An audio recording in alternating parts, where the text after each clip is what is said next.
Esse podcast faz parte do site Fambonanet. Acesse fambonanet.com.br.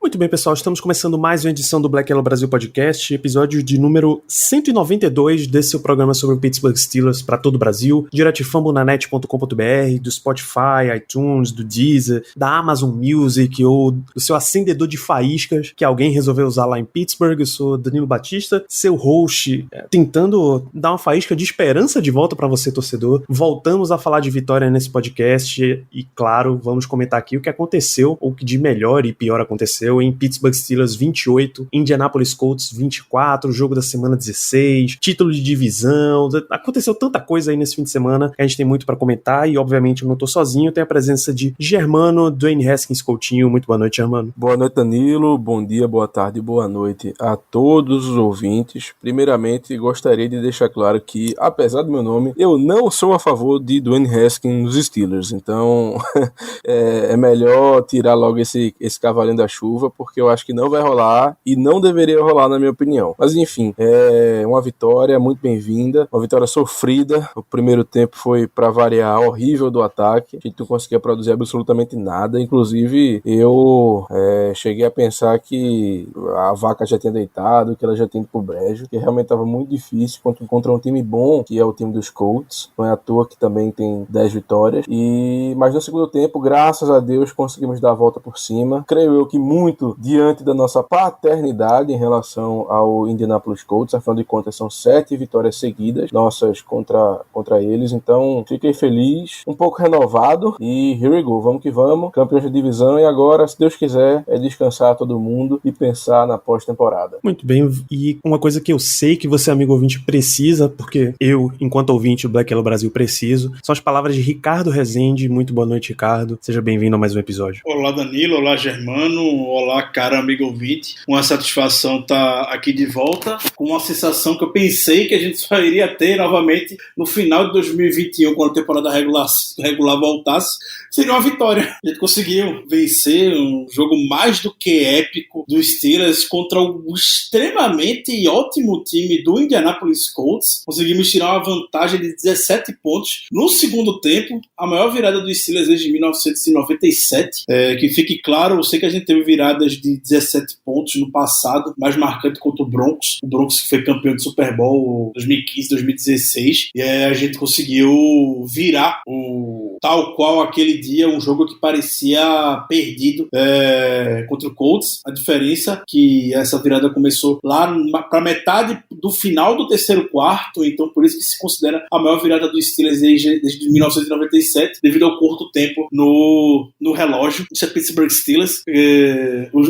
O Germano chegou a falar que em algum momento ele chegou a duvidar, ele pensou que a vaca já tinha ido pro brejo. Eu pensei, eu juro, em muitos e muitos anos acompanhando o Steelers, eu até comentei no nosso QG na hora do intervalo, primeira vez que eu tava parecendo que eu tava assistindo o jogo por obrigação, que eu sei que tem amigos que acompanham os jogos pelo play-by-play que a gente faz no Twitter, e tava lá por vocês, pra ficar passando lance por lance até o final. A gente não larga o time em nenhum momento, mas não tava com a satisfação, até o momento de, como segunda contra o Bengals, ainda tinha algum tipo de faísca de esperança, por mais que não fosse acontecer nada. Contra o Bills, mesma coisa, mas estava lá até tarde da noite acompanhando o jogo. Mas essa partida contra o Colts, eu tava com zero esperança que alguma coisa fosse acontecer, mas por vocês a gente tava lá trazendo o play-by-play do jogo. Inclusive um grande abraço ao amigo seguidor Diego Balbino, que tava acompanhando o jogo do interior da Lagoas, do lado de um cemitério. Você quer torcer, viu, amigo? É por torcedores feito do Senhor que a gente tá aqui, fica muito feliz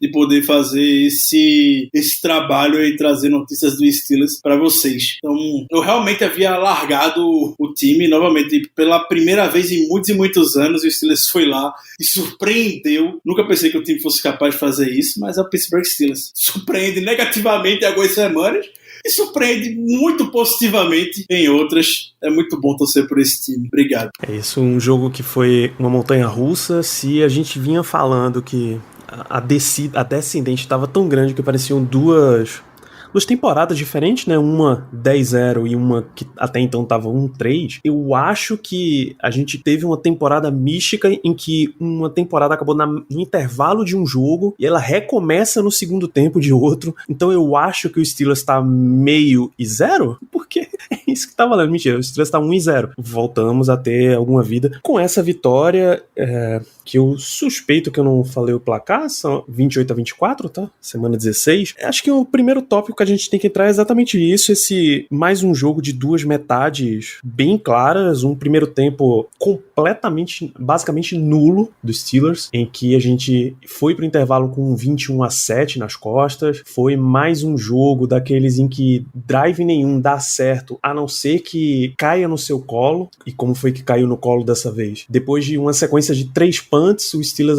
conseguiu forçar um fumble, nosso glorioso TJ Watt forçou mais um fumble, e aí a bola volta pra linha de 3, pra linha de 3 de Indianápolis, aí, porra, depois de um sofrimento absoluto, os Steelers conseguem entrar pra um touchdown partindo da linha de 3, e esse aqui é o lance. Nada mais acontece no primeiro tempo. É realmente uma sequência pavorosa de jogo, até que o Steelers simplesmente se entrega.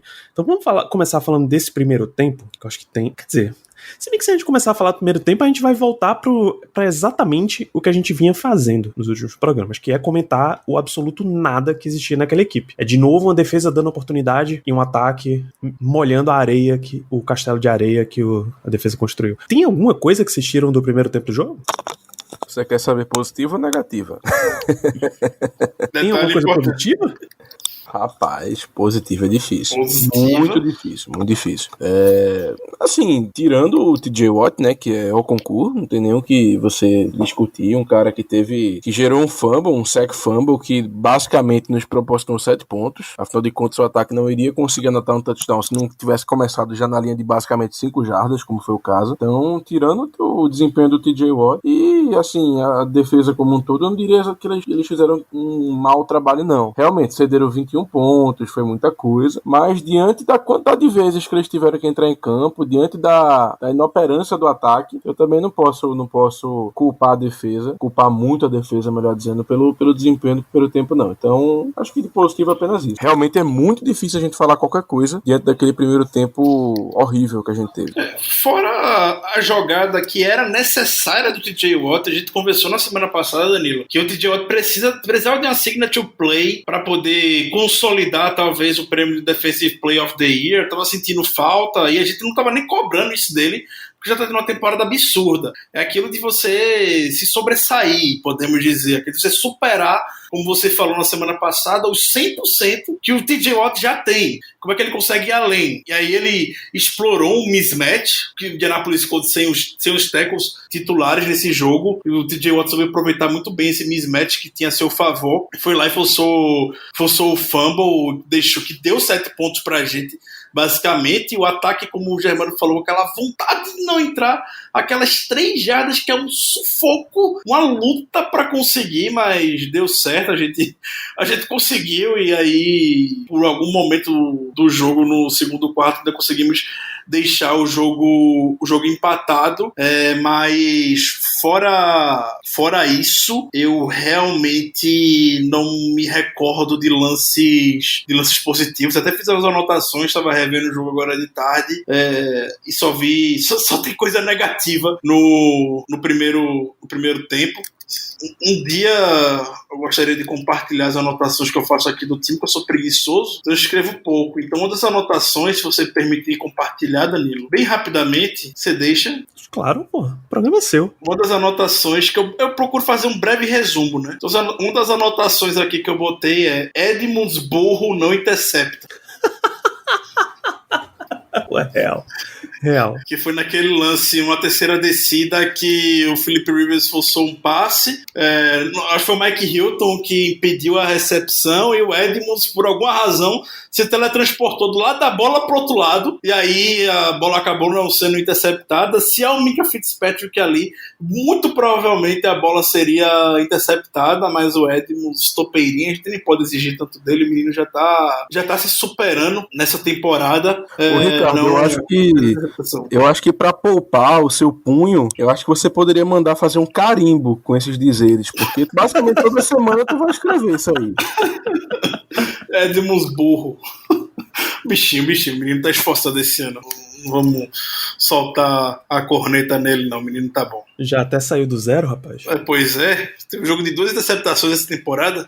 Meu Deus do céu, o que é esse 2020 na NFL? Eu até abri aqui o Pro Football Reference, ele é muito gentil em nos liberar ou a descrição de jogada a jogada ou drive por drive, tipo, aonde começou, quantas jogadas teve, quantas jardas no geral terminou. E aí, pela soma aqui do primeiro tempo, o primeiro tempo de um jogo de futebol americano tem 30 minutos, certo? Não tem tempo perdido com bola parada, como é o nosso futebol, né? Quando você somar um e o outro, vai dar 30 minutos. O Steelers teve 11 minutos e 43 segundos do primeiro tempo de posse. Um terço, um pouquinho acima de um terço, isso deve estar uns 35%, vai. Isso é ridiculamente baixo para um jogo entre um time com 11 vitórias e um time com 10, que devia ser muito mais aproximado, devia ser um jogo muito parelho, meu Deus do céu. Isso é ridiculamente baixo. E não é como se o ataque, ele anotasse pontos assim rapidamente, né? Não é como se a gente tivesse a pouca posse de bola por uma questão da eficiência. A gente tinha pouca posse de bola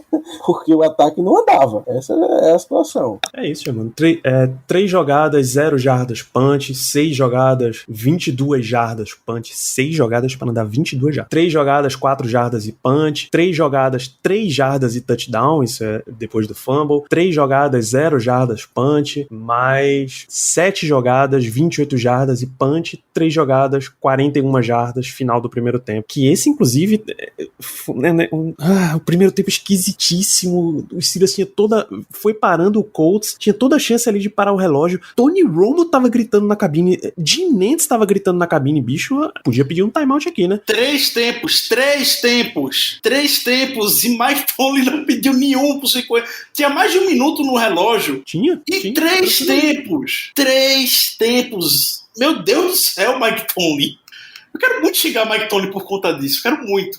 O primeiro tempo que ele veio pedir, já tinha 22 segundos no relógio. 22, pô. Que tipo de mensagem você passa pro seu time? Ali eu larguei. Quando eu falei que eu larguei ali também. Que tipo de mensagem você passa? Eu sei que ninguém confia nesse ataque, eu sei que a crença ali tava difícil. Mas, pelo amor de Deus, você tem que fazer alguma coisa pra mostrar pro seu time que você ainda tá no jogo. Aquilo ali pra mim é uma mensagem. A gente até falou na hora. O Steelers largou a temporada. O Steelers não vê jeito mais de voltar. Tá no fundo do buraco nesse jogo e já aceitou. Não tem outra explicação diante disso. É incrível. Não tem. Eu achei até o ponto aqui, ó. O Colts pega a bola com 1,48 no relógio na sua linha de 19. E Ryan Hines corre pelo meio para 5 jardas. Ali eles começaram a dizer, porra, pede um tempo aqui. O próximo snap sai com 1,23. Não tinha conseguido a primeira descida. O próximo snap é com 1,23.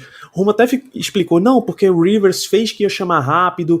O Steelers caiu meio no golpe assim, porque comissão técnica inteligente não cai num truque desse. Caiu no golpe ali, deixou, mas aí ele ficou. Quando passou, sei lá, 3 segundos dele com a bola na mão, o Romo já disse, pô, esse bicho agora só vai chamar o snap quando tiver 1 segundo no relógio de jogada. E dito e feito. Ele aguardou até o último instante possível pra chamar a jogada. E aí os caras, pô, bicho, não podia. Aí você vem uma sequência de falta de delay of game, corrida pra 2 jardas pelo meio, corrida pelo lado direito pra 4 jardas. Aqui veio o timeout, 22 segundos no relógio. Aí o time recebeu o punt na sua linha de 43 jardas, com 14 segundos. Se você subtrair essa mesma diferença, 22 para 14, isso dá 8 segundos, você podia ter recebido a bola com 1,12, 1,15 no relógio. Veja a diferença de você conseguir andar para pelo menos um field goal com 1,15 e com 14. Ficou o quê? Não, pô, a gente não pode pedir timeout não, porque a gente vai dar tempo pra eles tentarem de novo? É essa a sua impressão que você tá tendo?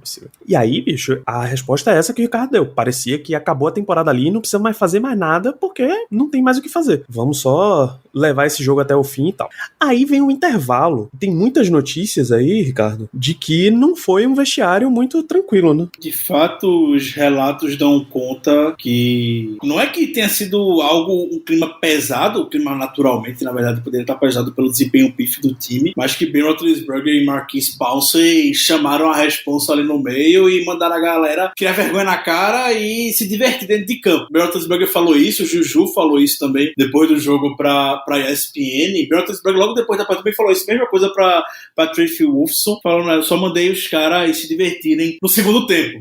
Vamos jogar sem preocupação, porque parece que a temporada já foi pro ralo mesmo, então vamos ver o que é que vai sair disso aqui no segundo tempo. Vou chamar umas jogadinhas aqui, vamos ver se vai dar certo, vamos arriscar o que a gente tiver que arriscar aqui nesse segundo tempo. Se der certo, ótimo, a gente dá a faísca necessária pro time, e deu muito certo, deu muito certo.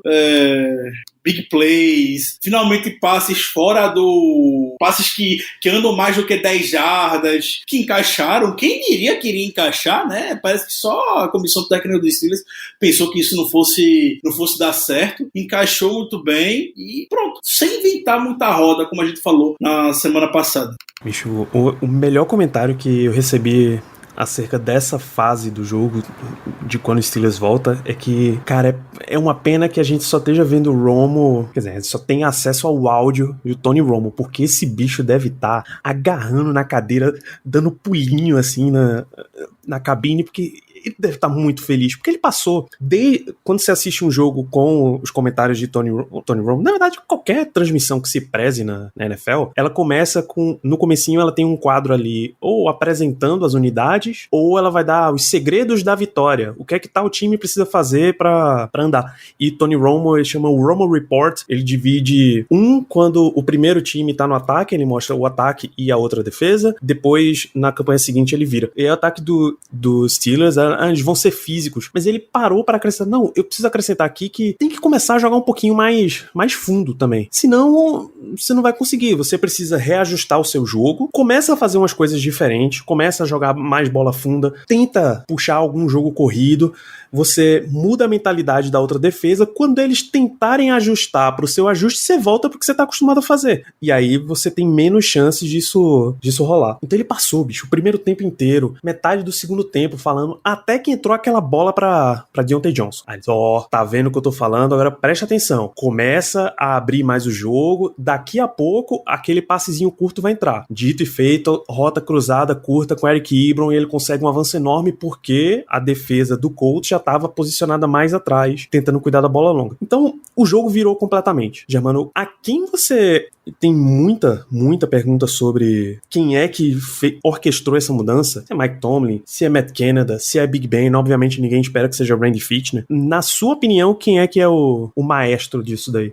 Rapaz, de acordo com as informações que a gente tem acesso, de que o Big Ben, de que o Marquise Pouncey fizeram uma espécie de discurso no vestiário, digamos assim, no intervalo, eu só posso crer que tenha sido obra do Big Ben, porque no início do jogo, no primeiro tempo, ele realmente não estava tentando muitos passes longos, ele estava tentando mais aquele dink and dunk que a gente está acostumado, aquela coisa, poxa, não tem uma jogada que personifique mais os Steelers nesses últimos 3 jogos, uns 4 jogos, contando com o jogo contra os Ravens, do que, eu não vou lembrar agora em que momento do jogo foi, eu sei que foi no primeiro tempo, mas era, sei lá, uma terceira para 18 jardas, uma coisa assim, 12 jardas, uma coisa assim, e a gente lançou um passe na linha de scrimmage para o Deontay Johnson basicamente se virar. aquela jogada é o retrato do ataque dos Steelers, o como ele vinha atuando. É ridículo, é simplesmente ridículo. Você não pode esperar que uma terceira para mais de 10 jardas que você lança um passe na linha de scrimmage e o cara vai conseguir. É possível que ele consiga? Claro que é, mas a chance é mínima, é muito difícil. Então assim, aquilo era o ataque dos Steelers, era um ataque de passes rápidos, do Ben se livrando da bola o quanto antes e seja o que Deus quiser. E não tava dando certo. Então a partir do momento que ele começou a lançar bolas longas, realmente a defesa abriu. Então creio eu que diante desse discurso tenha sido a ideia do Big Ben mesmo. Ele tenha conversado ali com o pessoal do ataque, com os wide receivers, e tenha dito, vamos se divertir, o jogo já tá perdido mesmo, vamos tentar. E começou a lançar as bolas, deu certo, e graças a Deus a gente saiu com a vitória. E isso mostra também que o braço do Big Ben tá bem, né? Porque assim, querendo ou não, é sempre uma preocupação nossa, depois da cirurgia da temporada passada, é que o braço dele talvez não fosse a mesma coisa. Mas pelo menos nessas bolas um pouco mais longas, digamos assim, nesse jogo ele conseguiu, então isso aí nos deixa mais um pouco aliviados, porque muita gente tava achando, inclusive até mesmo eu, que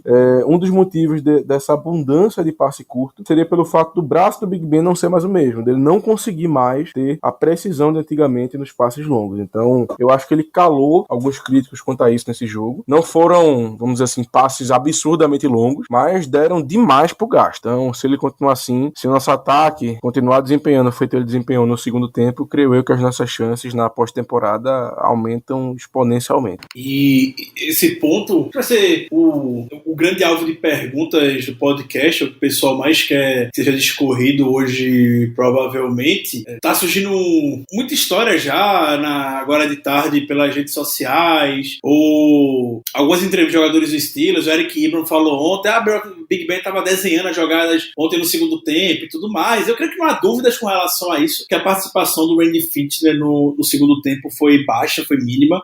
Big Ben, ao contrário, se fosse o Todd Haley, não vai expor seu grande amigo de longa data. É importante lembrar que o Randy Fichtner trabalha com o Big Ben há 14 anos já, basicamente.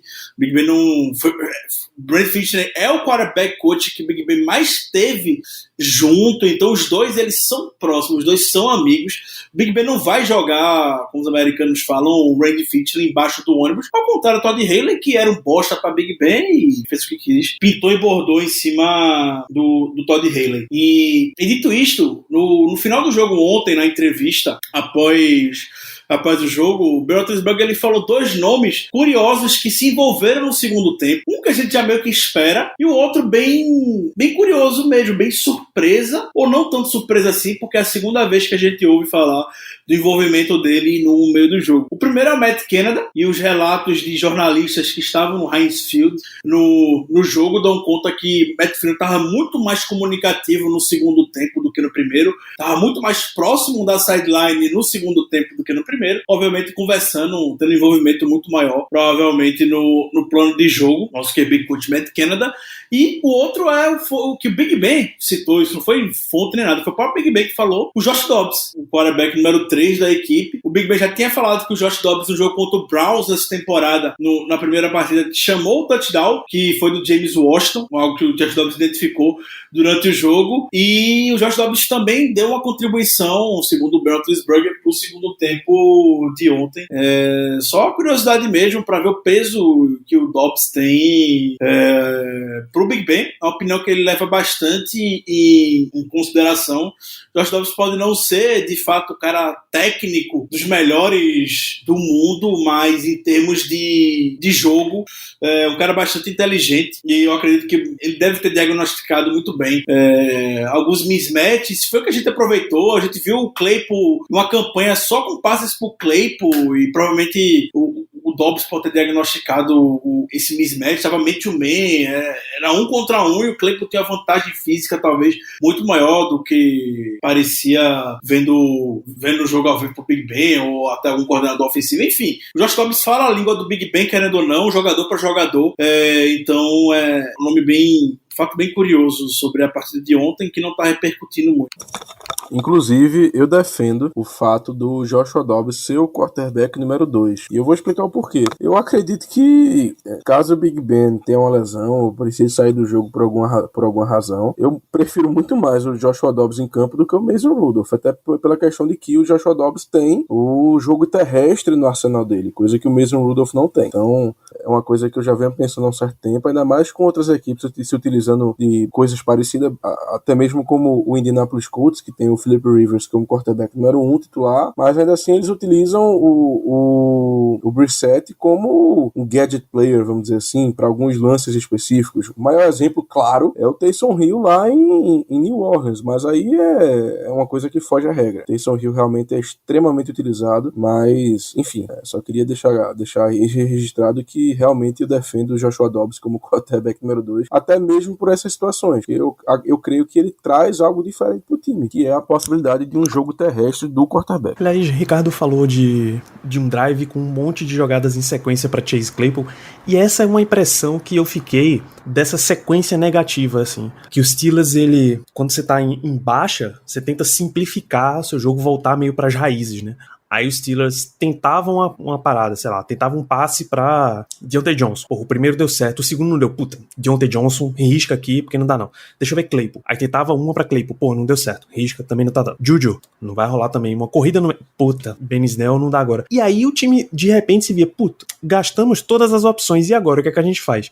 Sabe, desesperado pra fazer alguma coisa dar certo. Quando essa coisa finalmente deu certo, que foi esse passe longo, aí soltou e o time conseguiu voltar a observar. Tipo, é quase o mergulhador que botou a ponta da cabeça assim pra fora da água, os olhos estão pra fora, pelo menos ele, ok, eu consigo ver alguma coisa, vamos começar a trabalhar aqui pra poder sair de dentro dessa lama, dessa poça, tá? Desse poço, na verdade, né? É que os Steelers bateram no fundo do poço. E aí vocês têm... Eu ia perguntar se vocês têm expectativa pra que continue esse modelo que a gente tá aí com o coordenador ofensivo Big Ben, com o Matt Canadell, que o Thiago N, Léo Bila e Thiago Fernandes, entre outros, estão perguntando, mas é o caso de que se não for desse jeito, o Steelers nem vai andar, então não tem nem o que discutir nesse caso, vai ter que ser isso mesmo. O que os ouvintes perguntam aqui, Doce Antifa, Mário Anderson, Ser Vegetariano, J. Júnior, muitas dúvidas acerca da semana 17, se o Steelers deve usar os titulares ou não. Aí a gente cabe até falar um pouquinho de cenário de playoff. Depois a gente até pode voltar para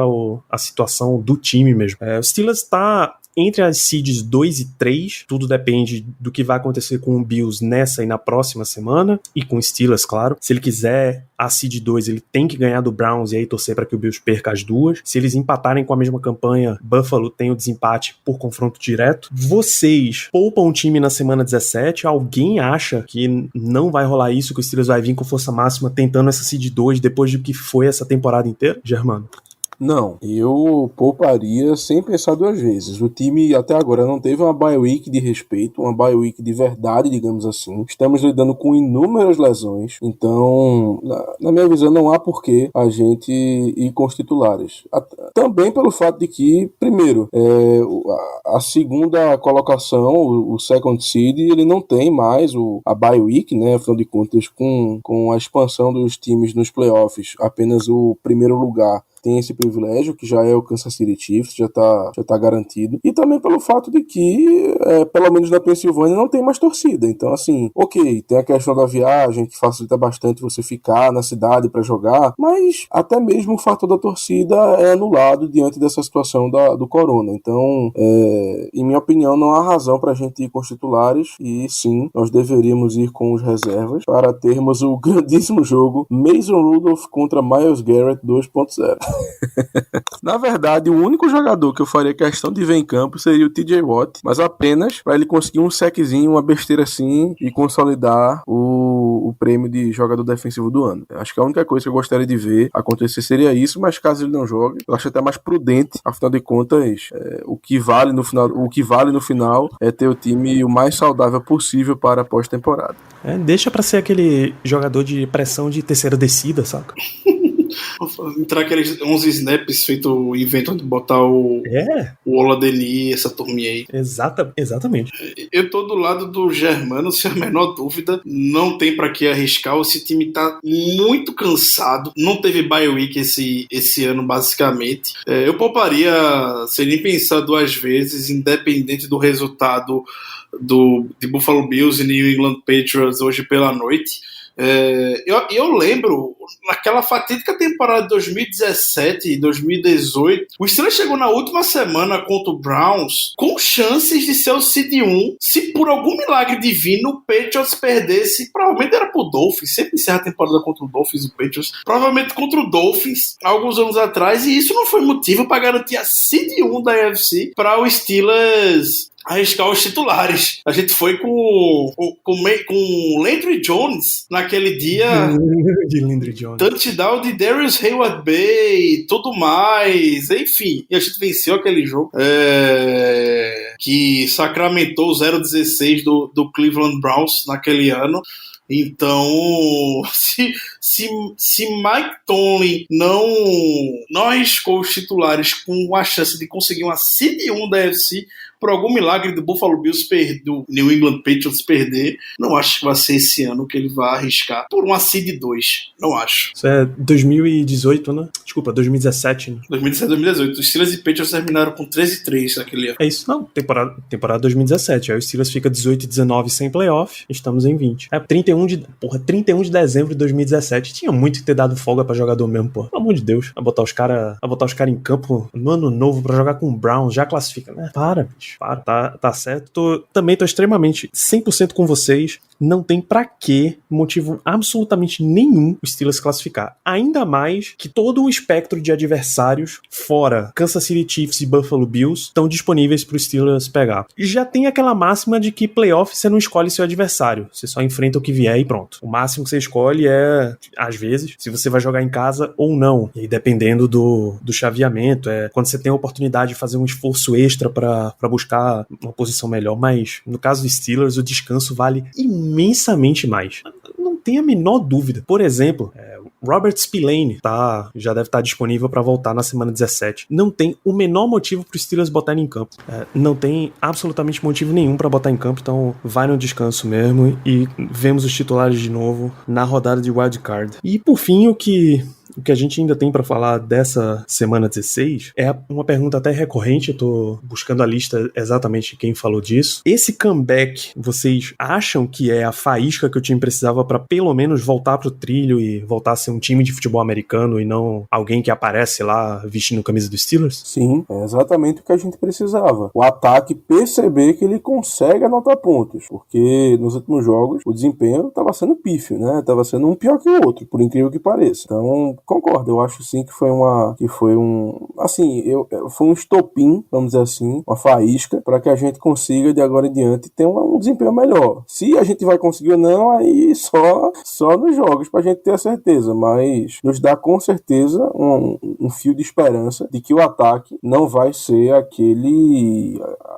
aquele desempenho horroroso, principalmente do jogo contra os Bengals, que, meu amigo, eu vou dizer uma coisa, viu? Eu acompanho os Steelers há pelo menos 10 anos e foi o pior jogo ofensivo que eu me lembro. E olha que assim, a gente, em 2019, a gente teve que lidar com Mason Rudolph, a gente teve que lidar com Duck Hodges, eu já vi jogo do Byron Leftwich, a gente teve que lidar com o Michael Vick na fase horrível dele, mas esse jogo contra os Bengals foi realmente um negócio assim, fora do comum, sinceramente fora do comum. E foi como eu falei até durante o episódio, e a gente comentou isso na semana passada, Danilo. Os ajustes do segundo tempo não foram assim tão ajustes, podemos dizer. O Steelers só parou de inventar. O jogo futebol americano, apesar de ser algo bastante complexo, no fim das contas, e o Bill Belichick fala muito a respeito disso, é um esporte simples. Você vai encontrar o jogador A contra o jogador B, ou você quer que o jogador A ganhe do jogador B. Como é que o Belichick bateu em Steelers ano após ano? Julia Edelman, rota cruzada, vai ter um linebacker em cima dele, Julia Edelman com linebacker, pronto, acabou. Tom Brady reinou na defesa contra a zona dos Steelers por muito tempo desse jeito. E ontem o que o Steelers fez foi procurar mismatches. Foi procurar Claypool, aquela campanha que a gente já falou, viu Deontay Johnson ganhando uma rota longa no double move, ganhou lá do balanço seu pecado, do Rock assim, e fez aquele touchdown maravilhoso. E aí você começa a ter rota cruzada com o Juju. E isso tudo, uma vez que o Steelers começa a soltar o braço e dá certo, a defesa do Colts ela muda completamente. Isso fica bem visível no jogo, no desenvolver dele. Até Tony Romo chamou bastante atenção disso. De como a defesa do Colts estava se portando. Começa a entrar o jogo aéreo contra o Claypool, os jogadores, os cornerbacks, eles começam a ter um cushion um pouco maior para os wide receivers. Isso aí começa a dar espaço. O fato dos cornerbacks terem que respeitar um pouco mais a velocidade, porque tá vendo que o Steelers está lançando bola longa, dá espaço para que uma jogada mais rápida no meio, que o Steelers estava tentando, conseguir converter situações de terceira descida com o Juju dessa maneira, por exemplo. Até no touchdown mesmo, quando o Juju fez uma rota cruzada, era um tipo de lance como esse. Os jogadores do Colts estavam muito mais espertos com um passe longo, eventualmente. Enfim, a defesa adversária ela se adapta completamente. E o que a própria defesa do Colts falou, segundo a imprensa comentou hoje pela tarde, é que no primeiro tempo parece que já sabiam as jogadas que os Steelers iam fazer, porque é muito previsível. E é isso que a gente estava vendo nos últimos jogos. A defesa um ataque, muito previsível, que a gente aqui de fora conseguia facilmente identificar.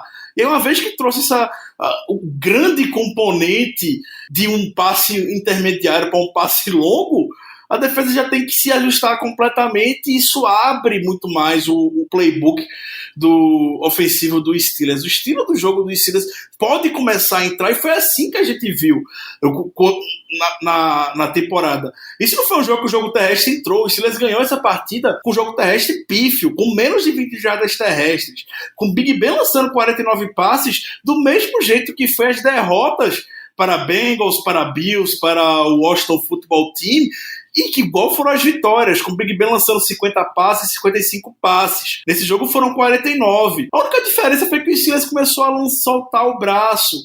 As bolas estavam indo com o CEP do Big Ben. O Claypool fez recepções contestadas, aquela que você tá com o defensor no seu cangote. Ele foi lá e conseguiu fazer bem a recepção.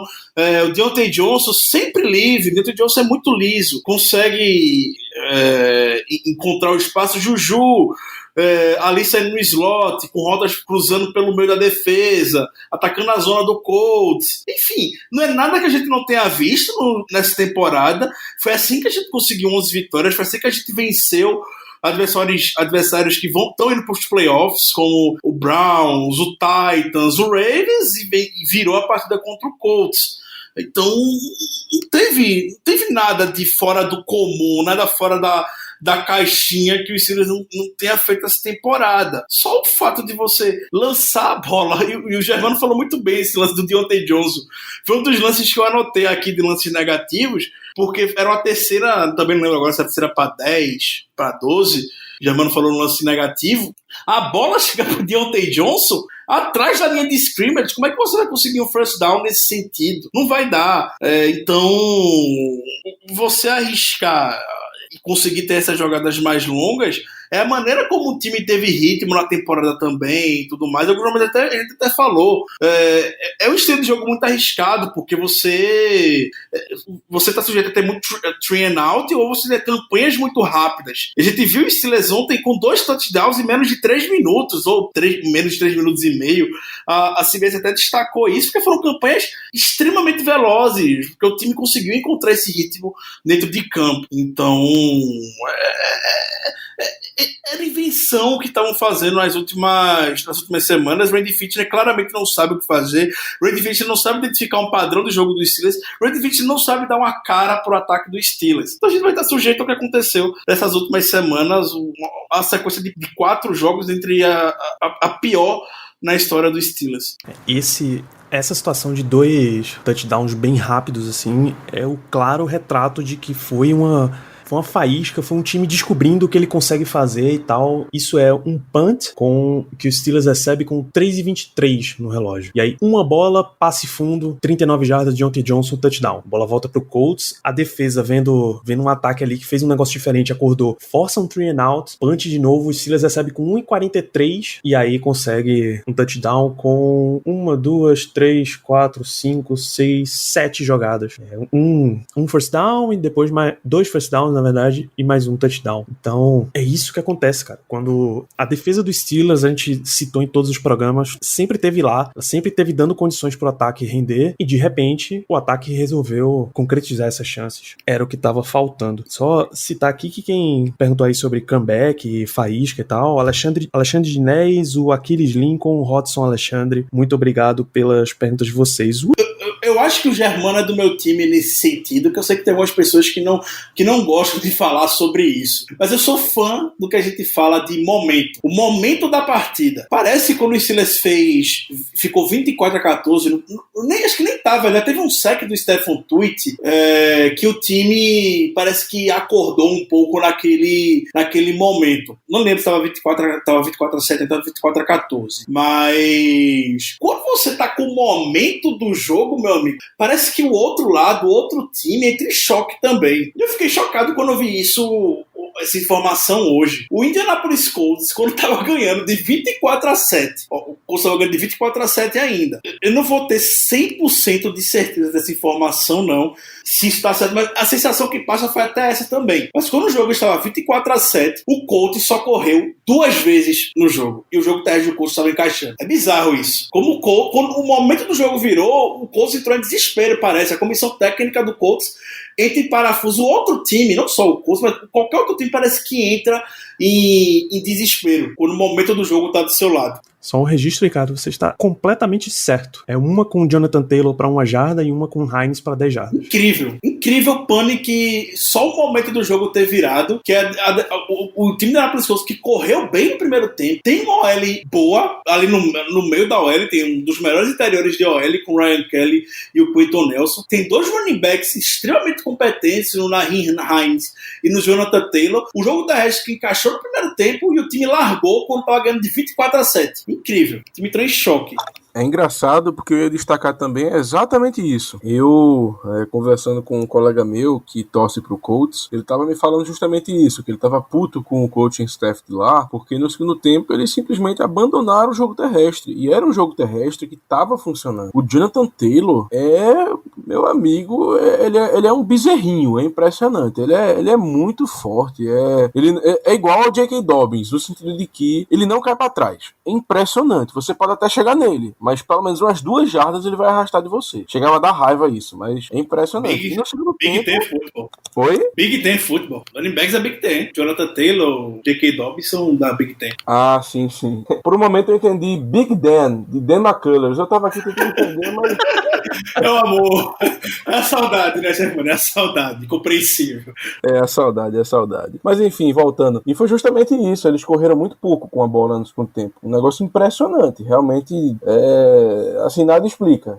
Nada explica, você tá com um plano de jogo que tá funcionando, você abre 2 posses de bola contra o adversário, jogando bem, e você no segundo tempo simplesmente muda, dá água pro vinho o que você tá fazendo. E também dando uma de advogado do diabo, a gente tem que lembrar que uma boa parte da nossa retomada, da nossa virada, se deu graças à indisciplina da secundária dos Colts, né, que cometeram diversas faltas, diversas interferências, que nos ajudaram bastante. A gente também tem que levar isso em consideração, que talvez sem essas faltas, sem isso tudo, talvez o resultado do jogo tivesse se mantido no que dava a entender, no que o primeiro tempo dava a entender. Então, também não é mil maravilhas, também não é como se o ataque tivesse assim, jogado melhor jogo da vida, não é isso. A gente também teve sorte em algumas questões relacionadas a isso, mas vitória é vitória. No final das contas, o que importa é o W, né? É o W ali. E como ela veio, meu amigo, daqui a 2, 3, 7 anos ninguém vai lembrar. E todo mundo vai lembrar é que tem lá um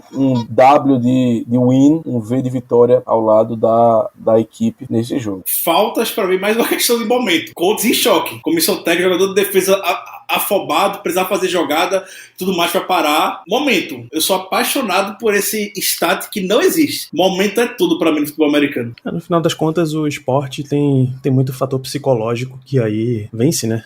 Momento, aquela frase de derrota chama derrota, vitória chama vitória. Esse tipo de coisa que você não tem como medir, mas que tem uma grande interferência mesmo. A influência das danças de TikTok em cima do logo, todo esse tipo de coisa acaba influenciando aí de uma forma meio mística que a gente não consegue medir, mas eu sou completamente a favor também, de achar que chega uma hora que o outro time esquece como é que faz e acaba tomando essa na cabeça aí. O último tópico que os nossos ouvintes estão perguntando bastante, a gente normalmente não fala tão à frente no futuro, mas esse vale mencionar, do que a gente já viu aqui, né, até aqui na NFL, nessa temporada, alguém que não se chama Trent Jordan Watt é o jogador defensivo do ano, pra vocês? A não ser que a NFL queira roubar o prêmio dele que nem ano passado. Não. Porra, ano passado eu ainda entendo, porque votações da NFL tem o fator da narrativa, além de estatísticas, performance em campo e tal. E, porra, a defesa do Patriots tinha o poder da narrativa ao favor deles. Mas esse ano, cara, não vejo ninguém com essa força aí, não. Você consegue ver, Germano? Olha, eu só vejo 3 jogadores na disputa. Primeiro, o TJ Watt. E, enfim, não preciso me alongar muito mais nisso. A gente sabe o que ele tem feito nessa temporada. O segundo seria o Aaron Donald, que também é figurinha carimbada. Todo ano ali ele tá indo bem, tá fazendo estrago. Inclusive, eu vi um stat hoje que ele tem cerca de 85 sacks nas 7 primeiras temporadas, e aí fizeram a comparação com os jogadores, e ele só tá atrás do DeMarcus Ware, que tinha 95,5, e também de outro jogador que tinha 90 e poucos, mas eu esqueci quem era. Sendo que a gente tem que levar em consideração que o Aaron Donald é defensive tackle, né? Um cara ali do meio da linha. Geralmente esses jogadores, eles não conseguem números tão expressivos de sack. Mas enfim, também é figurinha carimbada. E o terceiro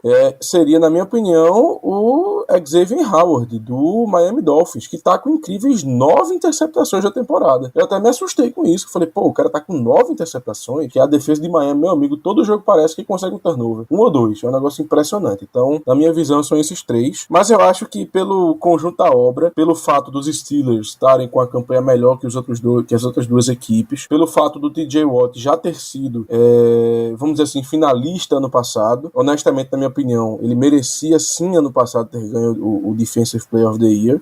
E também muito, não vou mentir, pelo fato do nome dele, da linhagem dele ser um Watt, é um nome que as pessoas conhecem, que as pessoas, enfim, tem a história do irmão dele. Eu acho que por tudo isso ele deve ficar assim com esse prêmio, que vai ser muito merecido. Mas se tiver que dizer outros 2 jogadores, eu cito aí o Aaron Donald e o Xavier Howard. Eu não acho que só adiantando, eu não acho que o Myles Garrett esteja no mesmo nível deles, tá? O Garrett perdeu pelo menos um jogo que eu me lembro da temporada. Tem números bons, claro, ele é um jogador muito bom, mas não creio que ele esteja nessa discussão, pelo menos não agora. Ele até certo ponto da temporada, ele até ficou junto nessa discussão, mas eu acho que agora o nome dele tá um pouco mais esquecido. Maravilha, gente. Eu imagino que seja tudo isso que a gente tem pra falar sobre esses Steelers e Colts. Torcer pra que tenha realmente dado uma reviravolta na nossa temporada. Como pergunta derradeira deste programa, chamando considerações finais, um matchup que vocês gostariam de ter, um confronto que vocês gostariam de ter nos playoffs e um que vocês não gostariam. Germano Coutinho, obrigado por mais um episódio, boa noite. Valeu, Danilo.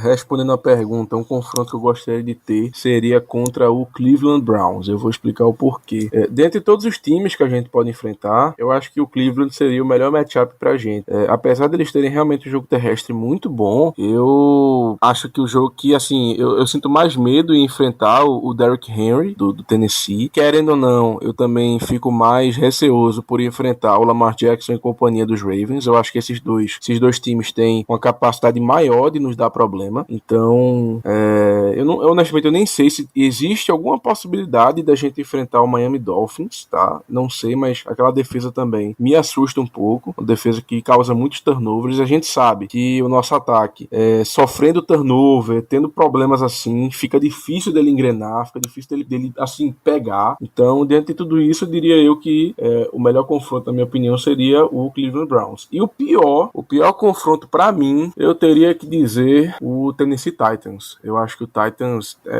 é o time que oferece o maior risco pra gente. O Derrick Henry aí com quase 1.800 jardas terrestres, um verdadeiro absurdo. O Tannehill naquele play action também tem uma capacidade muito grande de nos machucar, ainda mais com a nossa tendência de colocarmos os linebackers para marcar wide receiver. Então, eu acho que o pior matchup pra gente nesse momento seria justamente o Tennessee Titans, caso eles percam a divisão dele. Então, seria basicamente isso. Maravilha. Ricardo Rezende, obrigado por mais um episódio. Quem é que você gostaria e quem você não gostaria de enfrentar nos playoffs? É uma pergunta complicada. Playoffs é outro campeonato, basicamente. Tanta surpresa. Todo ano tem uma surpresa, na verdade, em algum jogo de playoff. Algum time que talvez a gente não espere muito, acabe indo longe. Algum time favorito caia cedo. Enfim, é o mundo paralelo da NFL. Eu ia citar o Cleveland Browns também, como um time que eu gostaria de enfrentar. Mas só indo um pouco de encontro com o que o Germano falou, para dar mais visões. Eu queria enfrentar esse Miami Dolphins. Acho que janeiro em Pittsburgh, o fator clima ele sempre pesa. É um fator que já se mostrou no passado contra o Miami Dolphins, um fator para a vitória. Sei que é um time completamente diferente, é de fato uma defesa muito, muito melhor, é um time muito cascudo. O Brian Flores está fazendo um trabalho muito, muito bom lá com eles, mas acho que em janeiro em Pittsburgh eles não conseguiriam dar liga. Eu acho que eles conseguiriam vencer. Seria um matchup bom pra gente. E eles estão entrando nessa... Não vou chamar controvérsia de QB. Tem lá o Ryan Fitzpatrick e o Tua. Mas acho que o ataque mostra um pouco de dificuldade. A nossa defesa conseguiria facilmente segurar bem ele. Seria um jogo puramente defensivo. No final das contas, a gente sairia vencedor de uma partida contra eles. Então, diria que seria um mismatch que eu gosto.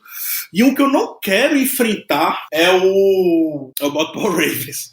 Eu não queria enfrentar o Ravens nos playoffs. Eu odeio esses times que parecem dar liga no final do campeonato. E o Ravens voltou a se estruturar nessas últimas partidas, vencendo bem basicamente todos os jogos. Eu sei que a gente já venceu deles 2 vezes nessa temporada. Um jogo eles estavam super completos lá em Baltimore. Segundo, estavam bem desfalcados. A gente venceu ainda com dificuldade. Eu não queria enfrentar o Ravens em janeiro. Espero muito que eles caiam contra um Kansas City Chiefs ou contra o Tennessee Titans da vida. Contra o Titans acho que vai ser um pouco difícil esse jogo, ou não, né? O Ravens tem grande possibilidade de terminar como seed 5 da temporada e o Titans como seed 4, e aí a gente com a seed 3 enfrentaria o seed 6, tem tudo para ser talvez o Browns. Então vai ser acho que enfrentar o Ravens agora vai ser complicado. Não é um time que eu gostaria de enfrentar. Eu quero destacar só a partida que o meu menino fez. Menino que foi o primeiro draft crush que finalmente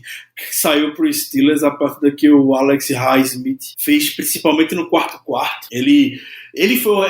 Não são estatísticas que aparecem que foi o Highsmith que fez isso, mas em termos de jogo, ele foi o responsável direto por esses lances, que foi a pressão que ele fez no passe para a interceptação do Mike Hilton. Ele que chegou primeiro no Philip Rivers com muita facilidade. E no final do jogo, na quarta descida decisiva, ele fez um spin move lá do Dwight Freeney, os melhores tempos de Dwight Freeney, e botou pressão no Philip Rivers, forçou o passe incompleto e deu a vitória pro Steelers. O teto do Highsmith é muito alto. Ele, nesses primeiros jogos, tá mostrando exatamente o que ele tinha no college football, um arsenal de pass rush muito, mas muito completo. O jogador consegue fazer o bull rush bem, ele consegue fazer spin move, ele consegue fazer o bend, enfim. Talvez ele não vá vencer todos os matchups hoje na NFL. Contra o Colts, de fato, foi um matchup que ele pôde aproveitar, e acho que para um rookie, é isso mesmo que ele tem que fazer. Ele tem que aproveitar desses mismatches, aproveitar desses momentos momentos que ele tem. Tu não espera que ele vai enfrentar um grande left tackle da NFL e talvez ter o mesmo sucesso. Milhões de pass rushers de sucesso na NFL têm dificuldade contra um bom left tackle. Não vai esperar que o rookie vá fazer muita coisa. Mas contra um mismatch, um left tackle de meio de tabela, ele fez o que deveria ter feito ontem. Eu tava gritando aqui para o Tony mudar o TJ Watt para o outro lado para aproveitar do mismatch. Ele confiou no Alex Highsmith, que entregou no quarto dois grandes lances. O menino tem um futuro esplendoroso por aqui, então acho que vale a consideração final por ele. Ele vai seguir até o final da temporada. O Bud Dupree não volta. Sabe nem se o Bud Dupree vai voltar para as próximas temporadas, mas pelo menos a gente parece ter alguém que conseguiu, como os americanos gostam de falar. O Bud Dupree deixou um sapato grande para preencher e o Alex Highsmith está conseguindo preencher isso até então. Então, queria deixar só destaque positivo para o Alex Highsmith e um grande abraço para todos os amigos. Até a próxima. Exatamente, vamos encerrando esse programa por aqui. Aliás, não vamos encerrando, eu preciso dar os meus palpites também, né? De quem a gente queria enfrentar. Eu vou ficar, cara. Eu queria enfrentar o Cleveland Browns também. Esse abalo, esse time que tá se acostumando ainda ao cenário de janeiro, tomar esse batismo aí nessa nova geração de Browns, seria uma perspectiva muito interessante pra mim. É bem provável, inclusive, que o nosso confronto seja um confronto de AFC Norte, nada mais 2020 do que começar a pós-temporada na cozinha da AFC Norte, nessa analogia que Tomlin entrou nessa temporada. E quem eu não queria enfrentar, eu acho que o Titans tem esse matchup do Derrick Henry nesse momento é horrível pra gente, é horrível, e eu fico com Titans pra não dizer que eu acho que o Steelers não aguenta outro confronto contra o Colts, mas um confronto com um time mais completo, assim, porque a gente frisou nesse episódio, eles foram sem os 2 tackles titulares, né, isso pesa muito no confronto, ainda mais contra esse front seven de Pittsburgh. Eu acho que eles com um time completinho dá muito mais trabalho do que o que a gente teve nessa partida, mas o meu palpite vai ficar aqui com o Tennessee Titans. Falar pra você, amigo ouvinte, na semana passada a gente não teve um episódio pré-jogo de Colts, porque a gente já gravou o pós-jogo na terça, e aí a quarta já entrou em modo Natal,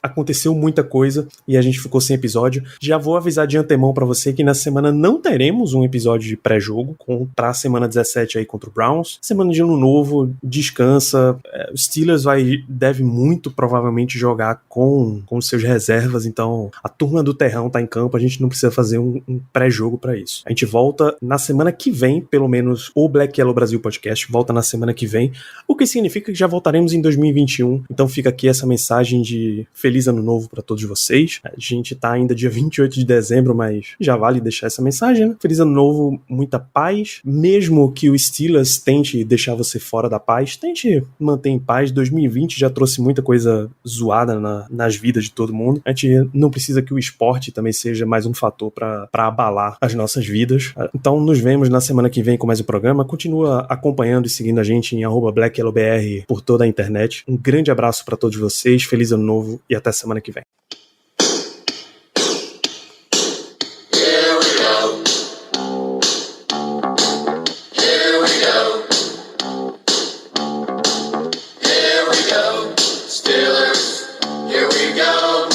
Pittsburgh's going to the Super Bowl. Here we go.